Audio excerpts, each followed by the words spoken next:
ओम शांति। आज है 28 तारीख के महावाक्य।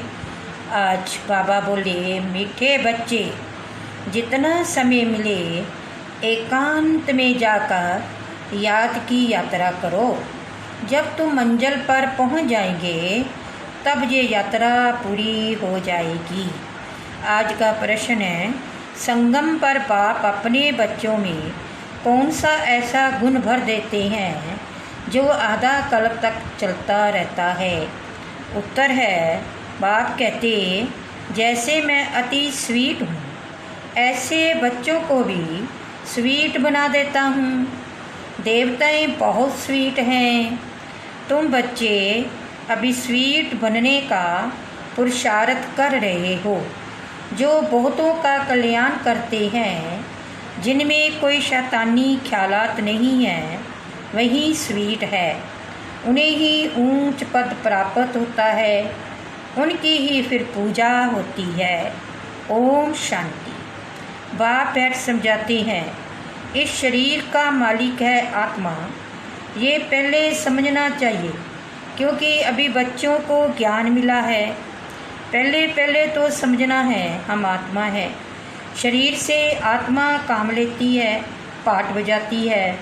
ऐसे ख्यालात और कोई मनुष्य को आते नहीं, क्योंकि देह अभिमान में है। यहाँ इस ख्याल में बिठाया जाता है, मैं आत्मा हूँ, ये मेरा शरीर है। मैं आत्मा परम पिता परमात्मा की संतान हूँ। ये याद ही घड़ी घड़ी भूल जाती है। ये पहले पूरी याद करनी चाहिए। यात्रा पर जाते हैं तो कहते हैं चलते रहो।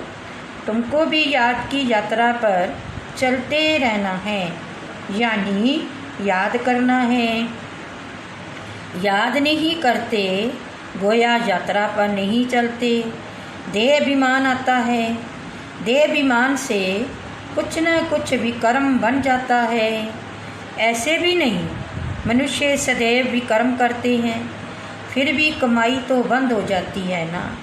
इसलिए जितना हो सके याद की यात्रा में ढीला नहीं पड़ना चाहिए। एकांत में बैठ अपने साथ विचार सागर मंथन कर पॉइंट्स निकालनी होती है।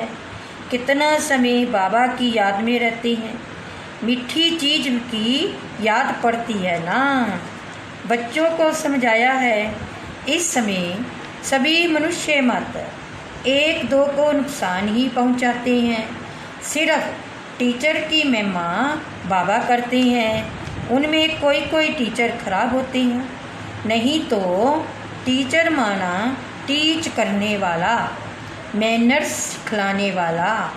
जो रिलीजियस माइंडेड हैं, अच्छे स्वभाव के होते हैं, उनकी चलन भी अच्छी होती है। बाप अगर शराब आदि पीते हैं तो बच्चों को भी वह संग लग जाता है। इसको कहेंगे खराब संग, क्योंकि राम राज्य है ना। राम राज्य था, परंतु वह कैसे था, कैसे स्थापन हुआ, ये वंडरफुल मीठी बातें तुम बच्चे ही जानते हो। स्वीटर स्वीटेस्ट कहा जाता है ना। बाप की याद में रहकर ही तुम पवित्र बन और पवित्र बनाते हो। बाप नई सृष्टि में नहीं आते हैं। सृष्टि में मनुष्य, जानवर, खेती बाड़ी आदि सब होता है। मनुष्य के लिए सब कुछ चाहिए ना। शास्त्रों में प्रलय का वृत्तांत तो रोंग है, प्रलय होती ही नहीं। ये सृष्टि का चक्कर फिरता ही रहता है। बच्चों को आदि से अंत तक ख्याल में रखना है। मनुष्यों को तो अनेक प्रकार के चित्र याद आते हैं, मेले मलाखरे याद आते हैं। वह सभी है हद के। तुम्हारी है बेहद की याद, बेहद की खुशी, बेहद का धन। बेहद का बाप है ना। हद के बाप से सब हद का मिलता है। बेहद के बाप से बेहद का सुख मिलता है। सुख होता ही है धन से। धन तो वहाँ अपार है। सब कुछ सतो प्रधान है वहाँ। तुम्हारी बुद्धि में है हम सतो प्रधान थे, फिर बनना है, यह भी तुम अभी जानते हो। तुम्हारे बेबी नंबरवार हैं, स्वीटेस्ट है ना, बाबा से भी स्वीट होने वाले हैं, वही ऊंच पद पाएंगे। स्वीटेस्ट वह है जो बहुतों का कल्याण करते हैं। पाप भी स्वीटेस्ट है ना, तब तो सब उनको याद करते हैं। कोई शहद या चीनी कोई स्वीटेस्ट नहीं कहा जाता, ये मनुष्य की चलन पर कहा जाता है। कहते हैं ना, ये स्वीट चाइल्ड है, सतयुग में कोई भी शैतानी बात नहीं होती। इतना ऊंच पद जो पाते हैं, जरूर यहाँ पुरुषार्थ किया है। अभी तुम नई दुनिया को जानते हो। तुम्हारे लिए तो जैसे कल नई दुनिया सुखधाम होगी। मनुष्यों को पता ही नहीं शांति कब थी। कहते हैं विश्व में शांति हो, तुम बच्चे जानते हो विश्व में शांति थी, जो अभी फिर स्थापन कर रहे हैं। अब ये सभी को समझाएं कैसे। ऐसी ऐसी पॉइंट्स निकालनी चाहिए जिसकी बहुत चाहना है मनुष्यों को। विश्व में शांति हो, इसके लिए रड़ी मारते रहते हैं, क्योंकि अशांति बहुत है। ये लक्ष्मी नारायण का चित्र सामने देना है। इनका जब राज्य था तो विश्व में शांति थी। उनको ही हेवन डीटी वर्ल्ड कहते हैं। वहाँ विश्व में शांति थी। आज से 5 वर्ष पहले की बातें और कोई नहीं जानती। ये है मुख्य बात। सब आत्माएं मिलकर कहती हैं विश्व में शांति कैसे हो। सभी आत्माएं पुकारती हैं। तुम यहाँ विश्व में शांति स्थापन करने का पुरुषार्थ कर रहे हो। जो विश्व में शांति चाहते हैं उन्हें तुम सुनाओ कि भारत में ही शांति थी। जब भारत स्वर्ग था तो शांति थी, अब नरक है। नरक कलयुग में अशांति है, क्योंकि धर्म अनेक हैं, माया का राज्य है, भक्ति का भी पंप है। दिन प्रतिदिन वृद्धि होती जाती है। मनुष्य भी मेले मलाखड़े आदि पर जाते हैं, समझते हैं जरूर कुछ सच होगा। अभी तुम समझते हो उनसे कोई पावन नहीं बन सकते हैं। पावन बनने का रास्ता मनुष्य कोई बता ना सके। पतित पावन एक ही बाप है, दुनिया एक ही है, सिर्फ नई और पुरानी कहा जाता है। नई दुनिया में नया बात, नई दहली कहते हैं, नई होनी है, जिसमें फिर राज्य नया होगा। यहाँ पुरानी दुनिया में पुराना राज्य है। पुरानी और नई दुनिया किसको कहा जाता है, यह भी तुम जानते हो। भक्ति का कितना बड़ा प्रस्ताव है। इसको कहा जाता है अज्ञान। ज्ञान सागर एक बाप है। बाप तुमको ऐसे नहीं कहते कि राम राम कहो व कुछ करो, नहीं। बच्चों को समझाया जाता है वर्ल्ड की हिस्ट्री, ज्योग्राफी कैसे रिपीट होती है। ये एजुकेशन तुम पढ़ रहे हो, इनका नाम ही है रूहानी एजुकेशन, स्पिरिचुअल नॉलेज। इनका अर्थ भी कोई नहीं जानते। ज्ञान सागर तो एक ही बात को कहा जाता है, वह है स्पिरिचुअल नॉलेजफुल फादर। बाप रूहों से बात करते हैं, तुम बच्चे समझते हो, रूहानी बाप पढ़ाते हैं।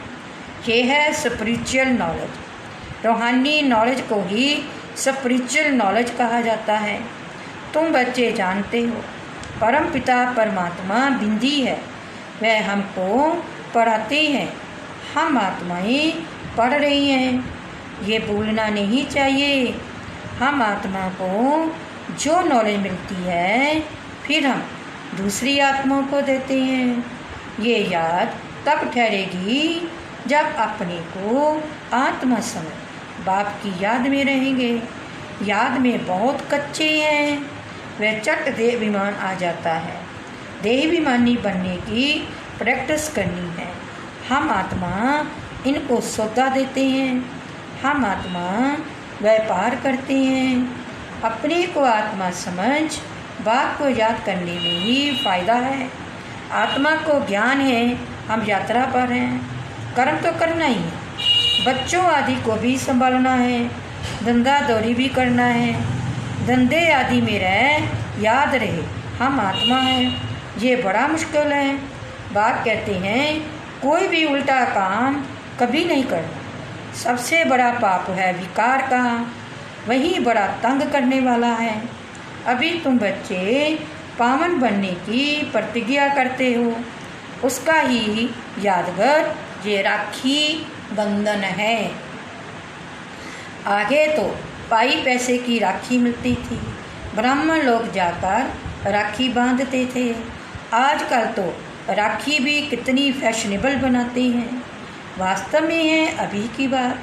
तुम बाप से प्रतिज्ञा करते हो हम कभी विकार में नहीं जाएंगे, आपसे विश्व का मालिक बनने का वर्षा लेंगे। बाप कहेंगे 63 जन तो विषय वतरनी नदी में गोते खाए, अब तुमको क्षीर सागर में ले चलते हैं। सागर कोई है नहीं, बेंट में कहा जाता है। तुमको शिवालय में ले जाते हैं, वहाँ अथाह सुख है। अभी ये अंतिम जन्म है। हे आत्माएं पवित्र बनो, क्या बाप का कहना नहीं मानेंगे? हैं बाबा पूछ रहे, हे आत्माएं पवित्र बनो, क्या बाप का कहना नहीं मानेंगे? ईश्वर तुम्हारा बाप कहते हैं मीठे बच्चे विकार में नहीं जाओ। जन्म जन्मांतर के पाप सिर पर हैं, वह मुझे याद करने से ही भस्म होंगे। कल पहले भी तुमको शिक्षा दी थी। बाप गारंटी तब करते हैं जब तुम ये गारंटी करते हो कि बाबा हम आपको याद करते रहेंगे। इतना याद करते रहो जो शरीर का भान ना रहे। सन्यासियों में भी कोई कोई तीखे बहुत पक्के ब्रह्म ज्ञानी होते हैं, वह भी ऐसे ऐसे वैर शरीर छोड़ते हैं। यहाँ तुमको तो बाप समझाते हैं पावन बनकर जाना है, वह तो अपनी मत पर चलते हैं। ऐसे नहीं कि वह शरीर छोड़कर कोई मुक्ति जीवन मुक्ति में जाते हैं, नहीं, आते फिर भी यहाँ ही हैं, परंतु उनके फॉलोअर्स समझते हैं कि वह निर्वाण गया। बात समझाते हैं एक भी वापस जा नहीं सकता, कायदा ही नहीं। झार वृद्धि को जरूर पाना है। अभी तुम संगम युग पर बैठे हो और सब मनुष्य हैं कल युग में। तुम दैवी संप्रदाय बन रहे हो, जो तुम्हारे धर्म के होंगे वह आते जाएंगे। देवी देवताओं का भी वहाँ सिजरा है ना, यहाँ बदली होकर और धर्मों में कन्वर्ट हो गए हैं, फिर निकल आएंगे। नहीं तो वहाँ जगह कौन बढ़ेगा? जरूर वह अपनी जगह भरने फिर आ जाएंगे। ये बहुत महीन बातें हैं। बहुत अच्छे अच्छे भी आएंगे जो दूसरे धर्म में कन्वर्ट हो गए हैं, तो फिर अपनी जगह पर आ जाएंगे। तुम्हारे पास मुसलमान आदि भी आते हैं ना, बड़ी खबरदारी रखनी पड़ती है, चट जांच करेंगे यहाँ दूसरे धर्म वाले कैसे आते हैं। इमरजेंसी में तो बहुतों को पकड़ते हैं, फिर पैसे मिलने से छोड़ भी देते हैं। जो कल पहले हुआ है तुम अभी देख रहे, कल आगे भी ऐसा हुआ था। तुम अभी मनुष्य से देवता उत्तम पुरुष बनते हो। ये है सर्वोत्तम ब्राह्मणों का कुल। इस समय बाप और बच्चे रूहानी सेवा पर, कोई गरीब को धनवान बनाना ये रूहानी सेवा है। बाप कल्याण करते हैं तो बच्चों को भी मदद करनी चाहिए ना। जो भूतों को रास्ता बताते हैं वह बहुत ऊंच चढ़ जाते हैं।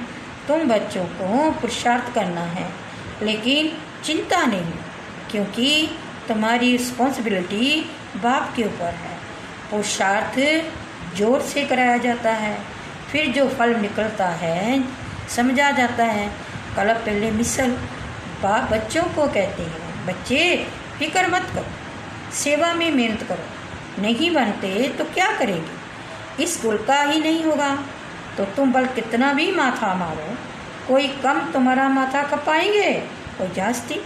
बाबा ने कहा, जब दुख बहुत आता जाएगा तो फिर आएंगे, तुम्हारा व्यर्थ कुछ नहीं जाएगा, तुम्हारा काम है राइट बताना। शिव बाबा कहते हैं, मुझे याद करो तो तुम्हारे विक्रम विनाश होंगे। ऐसे बहुत कहते हैं, भगवान जरूर है।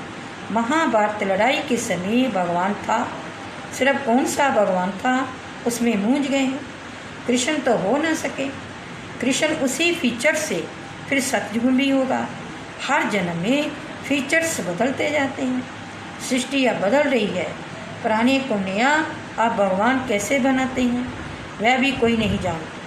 तुम्हारा आखिर नाम निकलेगा, स्थापना हो रही है, फिर जे राज्य करेंगे, विनाश भी होगा। एक तरफ नई दुनिया, एक तरफ पुरानी दुनिया। ये चित्र बड़ा अच्छा है।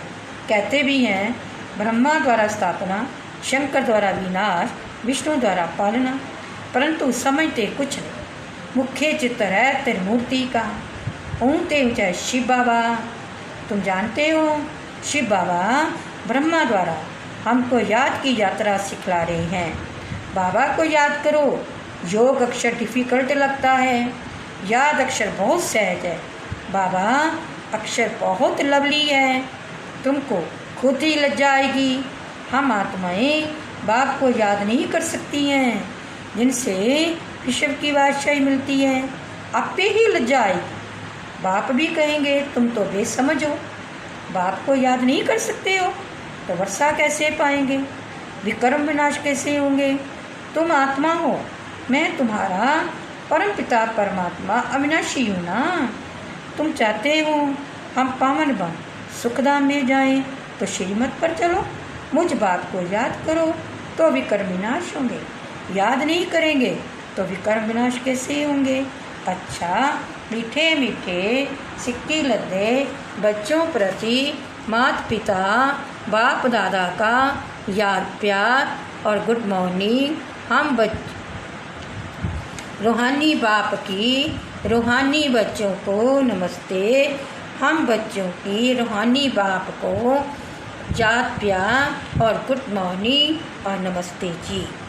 धारणा के लिए मुख्य सार, हर प्रकार से पुरुषार्थ करना है, फिक्र नहीं, क्योंकि हमारा रिस्पॉन्सिबल स्वयं बाप है। हमारा कुछ भी व्यर्थ नहीं जा सकता। दोबारा से हर प्रकार से पुरुषार्थ करना है, चिंता नहीं, क्योंकि हमारा रिस्पॉन्सिबल स्वयं बाप है। हमारा कुछ भी व्यर्थ नहीं जा सकता। दूसरा, बाप समान बहुत बहुत स्वीट बनना है, अनेकों का कल्याण करना है। इस अंतिम जन्म में पवित्र जरूर बनना है। धंधा आदि करते अभ्यास करना है कि मैं आत्मा हूँ। बाप समान बहुत बहुत स्वीट बनना है, अनेकों का कल्याण करना है। इस अंतिम जन्म में पवित्र जरूर बनना है। धंधा आदि करते अभ्यास करना है, मैं आत्मा हूँ।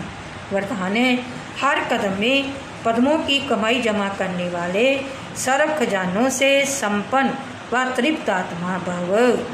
हर कदम में पद्मों की कमाई जमा करने वाले सर्व खजानों से संपन्न व तृप्त आत्मा भव। जो बच्चे बाप की याद में रहकर हर कदम उठाते हैं, वह कदम कदम में पद्मों की कमाई जमा करते हैं। इस संगम पर ही पद्मों की कमाई की खान मिलती है। संगम युग है जमा करने का युग। अभी कितना जमा करना चाहो उतना कर सकते। एक कदम अर्थात एक सेकंड भी बिना जमा के ना जाए, अर्थात व्यर्थ ना हो। सदा भंडारा भरपूर हो, अप्राप्त कोई वस्तु नहीं। ऐसे संस्कार हैं, जब ऐसी तृप्त व संपन्न आत्मा बनेंगे, तब भविष्य में अखुट खजानों के मालिक होंगे। सुना? तो बाबा का आज स्लोगन दे रहे हैं, कोई भी बात में अपसेट होने की बजाय नॉलेजफुल की सीट पर सेट रहो। स्लोगन है, कोई भी बात में अपसेट होने की बजाय नॉलेजफुल की सीट पर सेट रहो। अच्छा, ओम शांति।